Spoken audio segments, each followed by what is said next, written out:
اچھا جی، میں وہ دوسری وہ تراویح کے بارے میں جی ٹھیک ہے کہ حضرت خلیفۃ المسیح اول کے زمانے تک مسجد اقصیٰ میں 20 اور مسجد مبارک میں 8 تراویح پڑھی جاتی تھی. یہ ٹھیک، ہماری جماعت میں 20 کا رواج بالکل ختم ہو رہا ہاں ہے، جی وہ گیا ہے. ٹھیک ہے. کیا حرج ہے؟ نہیں حرج نہیں، میں ویسے سے پوچھتا ہوں. میں یہ کہتا ہوں کہ 8 بھی پڑھی جاتی تھی نا جی مسجد مبارک میں. جی کوئی اعتراض کیا کسی نے؟ نہیں، اعتراض تو نہیں کیا ہے. جو سنت رائج اور مسلم تھی جی اس کو جماعت نے چھوڑا ہے. آپشنز ہیں دو.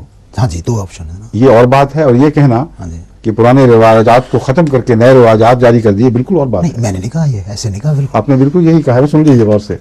آپ نے یہ کہا کہ وہ باتیں جن پر ہمیشہ عمل درآمد ہوا کرتا تھا جی. ان کو جماعت نے یکسر فراموش کر دیا ہے.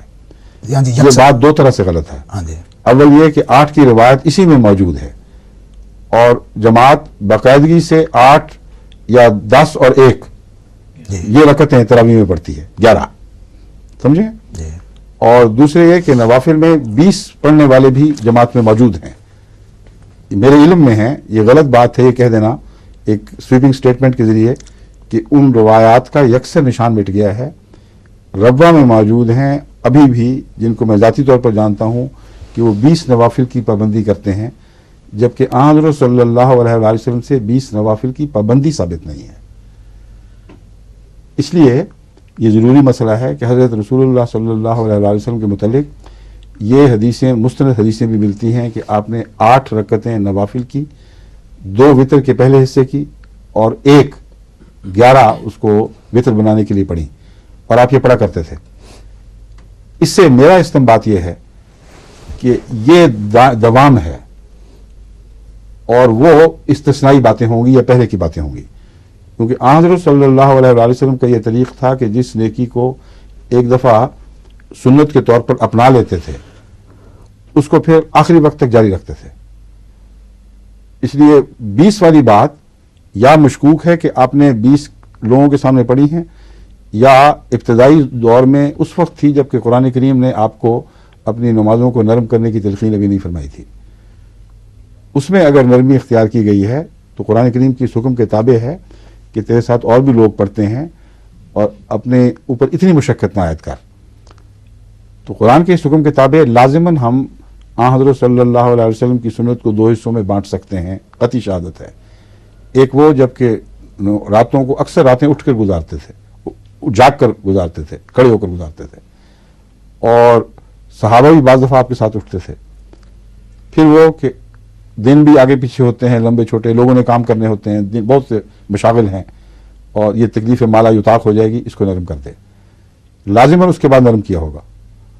اور اس حکم کے بعد نرمی کو سختی میں تبدیل کرنے کا مضمون انسان تسلیم کر ہی نہیں سکتا. اگر رخ ہے تو زیادتی سے کمی کی طرف ہے، نہ کہ کمی سے زیادتی کی طرف. بس اس پہلو سے میں نے اپنے آپ کو 8 اور 2 اور 1 کا پابند رکھا ہے، لیکن پھر اسی مضمون کے تابع کہ کبھی اس سنت پر بھی عمل ہو جانا چاہیے. میں بعض دفعہ زیادہ پڑھتا ہوں، لیکن ایک بات یاد رکھیں کہ تعداد اہم نہیں ہے اتنی اگر مضمون کے اوپر منفی اثر پڑتا ہو. میرے ذہن میں اس لیے بھی رسول اللہ صلی اللہ علیہ وآلہ وسلم کے متعلق 20 رکعتیں پابندی سے پڑھنے میں تردد ہے، کیونکہ آن حضرت صلی اللہ علیہ وآلہ وسلم کی نماز اتنی آہستہ رو تھی اور سنوار کے پڑھی جاتی تھی کہ ایک رات میں اتنی گنجائش ہی نہیں ہے. یعنی اگر ہے تو پھر اتنی آرام کا وقت نہیں. اس سے مزید میں یہ استنباط کرتا ہوں کہ اگر 20 کی روایات درست ہیں تو لازماً قرآنی حکم انہی کے پیش نظر نازل ہوا ہے کہ ساری رات کھڑے ہو کر تجھے آرام کا وقت نہیں ملتا، دن کے مشاغل ہیں. تو اسی لیے دوسری صورت فَإِذَا فَرَغْتَ فَانْصَبْ وَإِلَىٰ رَبِّكَ فَارْغَب، کچھ فراغت کا نصیب ہونا بھی لازمی ہے. یہ تمام استنباط ہیں جو ایک دوسرے سے منسلک ہیں. بس آن حضور صلی اللہ علیہ وآلہ وسلم کا 20 رکعتیں ایسے حال میں پڑھنا کہ 2-3 گھنٹے کی نیند بھی آ جائے، یہ قابل فہم نظر نہیں آتا. کیونکہ آپ کی نمازوں کے متعلق، بعض نمازوں کے متعلق جو تفصیل ہمیں ملتی ہے حضرت عائشہ صدیقہ رضی اللہ تعالیٰ عنہا کی روایات سے، وہ اتنا وقت لیتی تھیں. اور بعض صورتوں کے پڑھنے کا جو ذکر ملتا ہے کہ اس میں 20 رکعتیں ہو ہی نہیں سکتی، سوائے اس کے ساری رات، تقریباً ساری رات بھی جاگے. تو اس تمام باتوں کو اکٹھا دیکھنا پڑتا ہے. اور لیکن باوجود اس کے جیسا کہ میں نے گزارش کی ہے، یہ 20 والی سنت بھی اسی طرح جس طرح رفع یدین والی ہے، وہ جستہ جستہ کہیں کہیں ابھی بھی ملتی ہے، اور ایسے لوگ ہیں جو پڑھ لیتے ہیں، لیکن جو باقاعدہ دوام ہے وہ اس سوستے کو اختیار کیا گیا ہے جس کا اس زمانے میں بھی جاری رہنا ثابت ہے. سمجھیں؟ پھر جن آپ تراویحوں کا ذکر کر رہے ہیں، وہ تراویحاں تو رسول اللہ صلی اللہ علیہ وسلم کے زمانے میں تھیں نہیں. وہ تراویحاں تو ہرگز نہیں تھیں. ہاں، حضرت صلی اللہ علیہ وسلم نے تہجد کے وقت، نہ کہ عشاء کی نماز کے بعد، کچھ عرصہ باجماعت نوافل پڑھائے، پھر اللہ کی حکمت کے تابع انہیں روک دیا، اور یہ بھی بیان فرمایا کہ اس سے امت میں مشقت پیدا ہو جائے گی. تو مشقت کے مضمون کو اس میں نظر انداز نہیں کیا جا سکتا.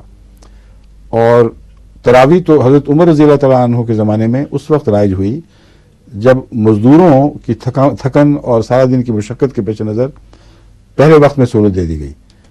بس دونوں جگہ مشقت کا مضمون ہے.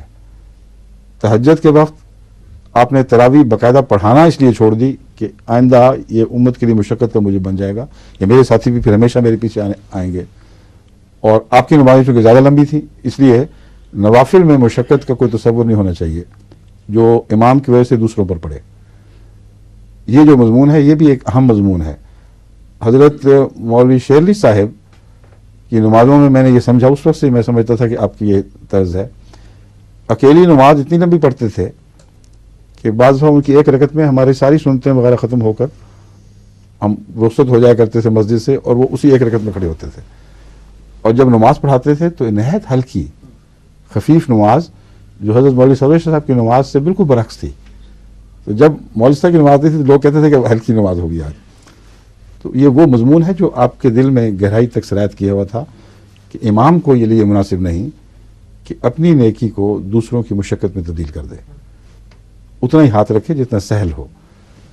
اور حضرت صلی اللہ علیہ وسلم کی اس حدیث سے یہ ثابت ہے، یہی بات ثابت ہے کہ میں نے تو لمبی پڑھنی ہے، اور امت ساتھ لگ گئی تو یہ تو بڑی مشکل پڑ جائے گی ان کے لیے.